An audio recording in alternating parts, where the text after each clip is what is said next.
Assalamualaikum warahmatullahi wabarakatuh.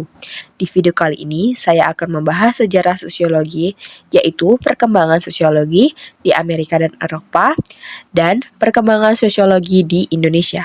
Sebelumnya, perkenalkan nama saya Rana Lai Lutfiah, asal kesatuan kelas 10-9.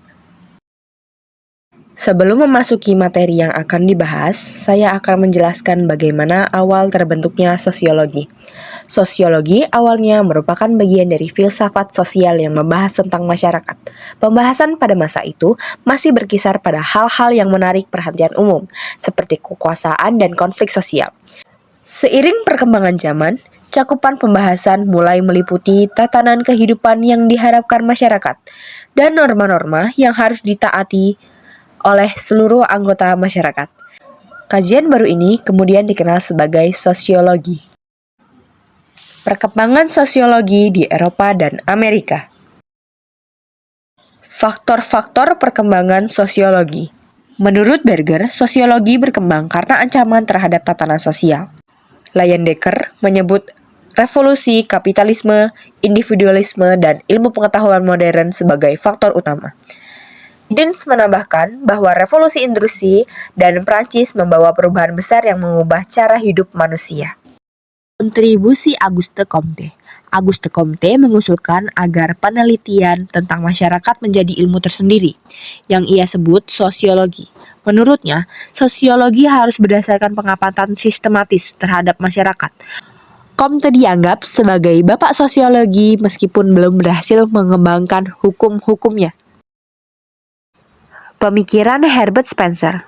Herbert Spencer mempopulerkan istilah sosiologi melalui bukunya Principles of Sociology. Ia mengembangkan sistem penelitian tentang masyarakat dengan menerapkan teori evolusi organik pada masyarakat. Spencer melihat masyarakat sebagai sebuah sistem yang tersusun atas bagian-bagian yang saling bergantung seperti organisme. Menurutnya, evolusi dan perkembangan sosial berarti peningkatan diferensiasi, integrasi, pembagian kerja, dan transisi dari kondisi yang sederhana ke kompleks. Metodologi Émile Durkheim. Émile Durkheim mengembangkan metodologi sosiologi melalui bukunya The Rules of Sociological Method. Durkheim menyatakan bahwa sosiologi merupakan objek kajian yang jelas, yaitu fakta sosial dan konsep bebas nilai. Menurutnya, seorang sosiolog harus melakukan penelitian dengan memisahkan objek yang diteliti dari peneliti. Ia melihat masyarakat sebagai laboratorium sosial dan sosiolog sebagai ilmuwan yang mengamati dan bereksperimen untuk bermanfaat bagi masyarakat. Ide Max Weber. Max Weber berpendapat bahwa ide dan nilai merupakan faktor penting dalam perubahan sosial, sejajar dengan ekonomi. Ia berpendapat bahwa motivasi dan ide-ide manusia adalah pendorong terjadinya perubahan. Weber juga menekan bahwa struktur dalam masyarakat terbentuk dari serangkaian tindakan yang saling memengaruhi dan perubahan sosial terjadi melalui interaksi tersebut. Perkembangan di Amerika. Di Amerika, sosiologi berkembang melalui kontribusi Talcott Parsons.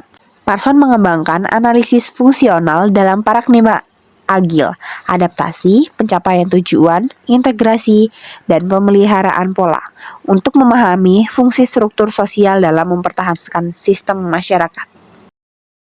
Perkembangan sosiologi di Indonesia. Sosiologi di Indonesia telah dikenali sejak zaman dahulu melalui ajaran-ajaran tokoh-tokoh seperti Sri Baduka Mangkunegoro V dan Ki Hajar Dewantara. Mangkunegara V mengintegrasikan konsep tata hubungan antara golongan dalam ajaran Wulung-Reh, sementara Ki Hajar Dewantara menerapkan nilai-nilai sosiologi dalam pendidikan di Taman Siwa dengan semboyan Ing Ngarso Sung Tulodo Ing Madya Mangunkorso, Tutwuri Handayani. Sebelum Perang Dunia II, sosiologi belum dipelajari sebagai disiplin ilmu mandiri. Hanya diajarkan sebagai pelengkap di Sekolah Tinggi Hukum Jakarta setelah Proklamasi Kemerdekaan 1945. Perkembangan sosiologi mulai pesat, terutama pada setelah Sonari Kolopaki mulai mengajar sosiologi dalam bahasa Indonesia di Akademi Ilmu Politik Yogyakarta pada tahun 1948.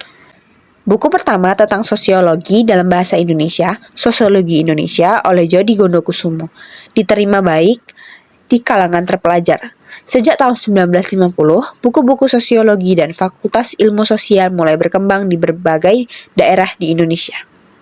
Saya kira cukup tentang pembahasan perkembangan sosiologi di Amerika dan Eropa maupun perkembangan sosiologi di Indonesia. Terima kasih. Wassalamualaikum warahmatullahi wabarakatuh.